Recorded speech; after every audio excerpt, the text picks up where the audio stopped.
Well, you know, a long and fulfilling life is possible if you keep it simple. But it's not easy, but it is simple. Find out what you love to do and do it as early as you can. If possible, dust off your childhood. Remember what you loved to do when you were 7 to 17. What really turned you on? What were you excited about when you were little, when you were in junior high and high school? And then what do you love to do now most in your work? What really turns you on when you get to the office or the factory or wherever you go to work? But more importantly, what do you love to do when you're not working? What do you love to do after work and on Friday night and on Saturday and when you're resting on Sunday?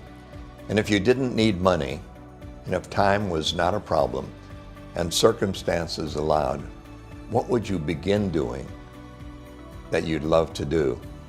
The secret to a long and fulfilling life is to love what you do by doing what you love, by delivering more than you promise, and making sure that you give more in value than you receive in payment.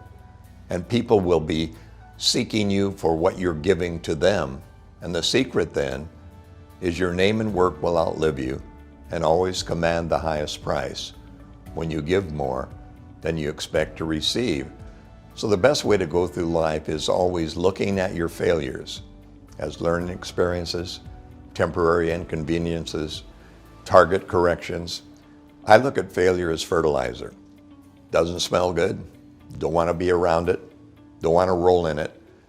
But if you plant your failures as a growing ground, your failures can become the seeds of greatness, things not to repeat, things that you can learn from. And therefore, I look at failure as the fertilizer of my life. And it was easy for me to fail. I've had a lot of failures. And I wasn't afraid to fail because I knew that I had failed and it was something that I could do all the time. But then I finally learned that if you don't fail, you won't know the meaning of success. And therefore, you can't succeed unless you know how it feels to fail, because you wouldn't recognize it if you had it. So failure is a detour, not a dead end. And then one of the most important things of all is to make sure you chase your passion, not your pension. In other words, the passion, this intrinsic desire, this fire that burns inside of you has to come out. It's not the money you want to chase. Let money chase you. And that's the way to have money. Let money be your slave, but never be a slave to money, because money is only transportation and the fuel for your marvelous space shuttle. Money's fuel, and it takes you where you want to go. Does you no good to collect it, only to use it, especially for the benefit of people other than yourself. So again, to live as long as you can, because you always have something more, another mountain, another adventure, another idea. And that's what I do. I really learned from Gandhi. I live today is up, I might die tomorrow.